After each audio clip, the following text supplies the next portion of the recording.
Mereka menyempurnakan saf yang di depan dan bersusun-susun rapat di dalam saf itu. Penuhkan saf depan dan bersusun rapat. Yawatarasawna fil safi, rapat safkan, maksudnya itu para malaikat merapatkan saf. Kemudian tempat diri anak-anak juga orang perempuan di belakang pada orang laki-laki. Anna Rasulullah sallallahu alaihi wasallam kana yusawwi bainal arba'i raka'atin fil qira'ati wal qiyami wa yaj'alu rak'atal ula hiya atwahunna kaitha subun nas wa yaj'alu ar-rijalu qaddamul ghilman wal ghilman khalfahum wan nisa'u khalfal ghilman. Atau kama qala Rasulullah sallallahu alaihi wasallam, hadis riwayat Ahmad. Yang bermaksud bahawa Nabi SAW menyambungkan antara rakaat yang 4 dalam ukuran harian dan dalam ukuran bacaan dan berdiri. Nabi samakan lebih kurang, namun berdiri. Beliau menjadikan rakaat yang pertama yang lebih panjang sedikit daripada rakaat-rakaat yang lain. Malahan dalam kita lihat, nanti kita akan bincang dalam bab adab-adab imam. Adab imam itu ada lagi, di mana ada tempat imam patut lama kerana menunggu makmum. Apalagi kita dengar ada orang yang akan mengikuti saf akan datang. Kita bincang dalam ada imam nanti, imam tadi menyamakan rakaat tadi yang lebih panjang. Rakaat pertama lebih panjang supaya para makmum dapat menyusul. Sebab itu Nabi panjangkan rakaat pertama supaya orang lambat datang dapat solat bersama. Itu jadi sebab itu sunnah kita tidak terbalik. Surah yang kita baca pertama lebih panjang daripada rakaat yang berikutnya, memberi ruang kepada para makmum yang terlambat boleh sampai untuk berjamaah.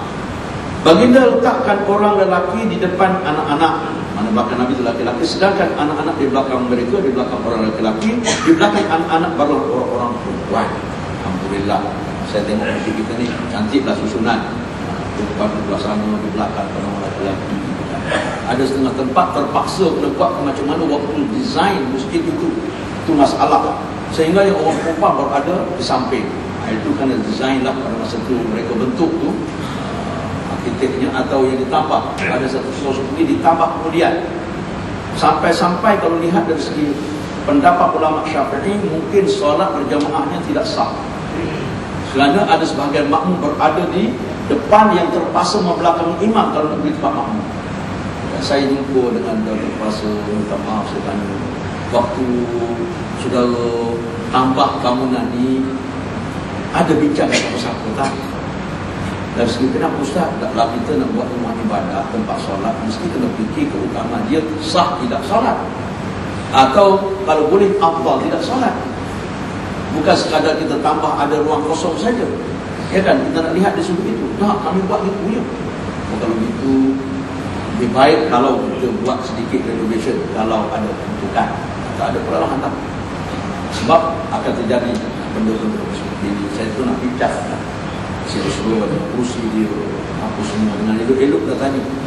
Sebab saya dapat kebanyakan juga orang bangun surau dan terpaksa tak ambil pandangan mungkin orang-orang yang tahu tentang hukum akam berkaitan solat berjamaah, bagaimana susul itu patut sebelum kita dirikan sesuatu lah. Tingkat masjid biasanya yang pejabat agama dah kira kan, surau ni yang mula-mula bangun cantik, yang tambah kemudian itu timbul masalah, yang tambah kemudian itu.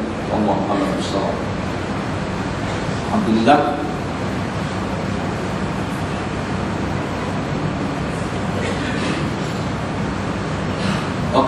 Hadis Nabi lah, dalam satu hadis Nabi sallallahu alaihi wasallam Ahmad daripada Abu Sa'id Al-Khudri radhiyallahu anhu, baginda sallallahu alaihi wasallam bersabda, inna khaira sufufir rijalil muqaddam wa khaira sufufin nisa'il muakhkhar wa syarruhal muqaddam. Yang bermaksud bahawanya sebaik-baik saf laki-laki adalah saf yang paling depan, dan sebaik-baik saf yang perempuan adalah saf yang belakang, dan seburuk-buruk saf wanita adalah saf yang paling depan. Kalau wanita pergi ke depan macam kat Mekah dihalau oleh petugas-petugas di Mekah sampai ke depan pada laki-laki dan duduk saf awal dulu. Itu tidak betul. Cuma dari segi menyusun saf, saya pernah isteri saya tanya sampai ke Madinah. Di Mekah dalam kawasan perempuan dibuat sebenarnya kawasan dipagar dengan rak-rak Quran itu untuk wanita. Kan? Kalau orang wanita duduk duduk di belakang dalam kelas wanita, maksud dia tadi wanita berada di saf paling belakang, berada daripada kanan di belakang lagi. Nak isi saf belakang dulu baru pergi depan, sebab nanti orang akan lintas orang solat. Kalau perempuan duduk saf yang belakang sekali, mari orang kedua nak sembahyang kena pergi ke mana? Pintu kat belakang. Takkan nak langkah orang sembahyang pergi depan. Macam di Madinah katakanlah, kawasan perempuan di pagar, itu di belakang lah. Jangan mula dataran dulu, bawa ke depan. Lalu sekali orang yang paling akhir yang masuk duduk depan sekali. Tidak macam itu maksudnya. Sebab kita kena ambil kira dulu, jangan sampai langkah orang solat dan sebagainya. Itu kena himpun semua maklumat-maklumat. Mana di bahagian belakang tu wanita, jangan duduk depan campur dengan laki-laki. Ini masalah paling besar. Musim-musim ramai di Malaysia, orang Malaysia kita tak ada masalah lah. Di Mekah, di Madinah tak masalah. Di Mekah itu masalah kerana orang bertawaf.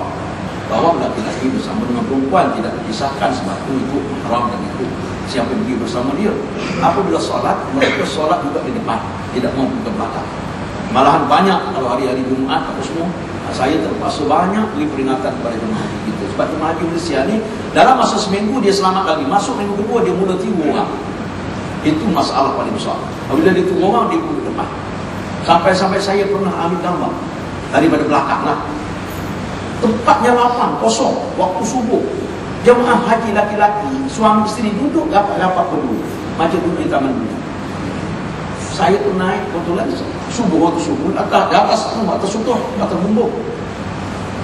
Saya pun tengok, ambil handphone, ambil gambar frame, ambil gambar belakang.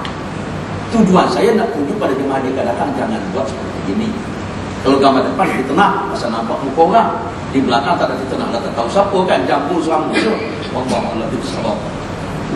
Kebetulan dia berpusing lepas semayang tu, tengok, jemaah di hotel pak saya duduk. Ustaz, hantar. Apa khabar baik? Maaflah saya nak tanya hantar, pasal apa hantar ni juga buat macam ni? Saya dah banyak kali berita sejarah. Pasal aku duduk dekat-dekat orang perempuan. Sedangkan masa ni tak ada darurat pun, orang dah balik dah. Dah lapang dah. Allah Ustaz, dia kata saya hilaf, dia kata saya silap, dia kata mungkin ini qada pada saya. Tak kisahlah qada tak qada tu jangan buat dah kata. Ya, yang qada tak qada itu lepas tu, yang lepas dah tak apa, bertawabat pada Allah Taala. Tak boleh berusaha macam tu, haram laki-laki sah yang sama dengan perempuan macam tu, kecuali darurat. Darurat ditimbul kerana kita tak cari.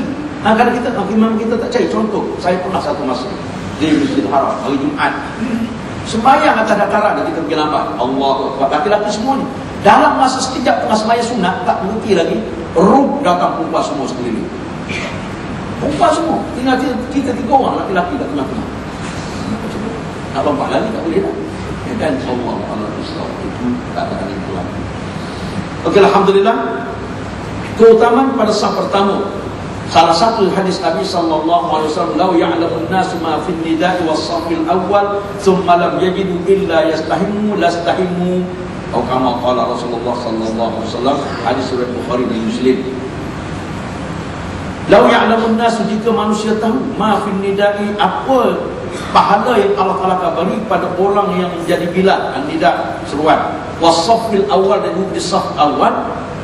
Semalam dia hidup, kemudian mereka tidak dapat, tak boleh nak duduk, illa yastahimu, melakukan dengan cara mengundi, lastahamu, nasib mereka akan mengundi kalau dia tahu betapa besar pahala duduk saf awal dengan jadi bilal. Cuma para sahabat tanya, ya Rasulullah, dalam hadis lain sahabat tanya, bilal dapat pahala besar, bilal ni seorang, tak boleh datang masjid 5 orang bilal sekali azan. Kau biru jadikan masing-masing bawa makan di rumah tu. Nabi kata, bila sebut kamu ikuti sebutan itu, maka kamu dapat pahala seperti bila tadi. Mana jawab azan tadi. Jadi bagi orang ramai pula ada peluang untuk dapat pahala dengan menjawab azan tadi. Allah Allah bersawab. Okay, saya ada 3 minit lagi. Adab-adab makmum dalam solat. Terutama sebelah kanan. Saya Nabi, ada satu hadis Nabi lagi, inna Allah malaikat yusallun ala mayamin as-safi, atau kama qala Rasulullah sallallahu alaihi wasallam, hadis riwayat Abu Daud dan Ibnu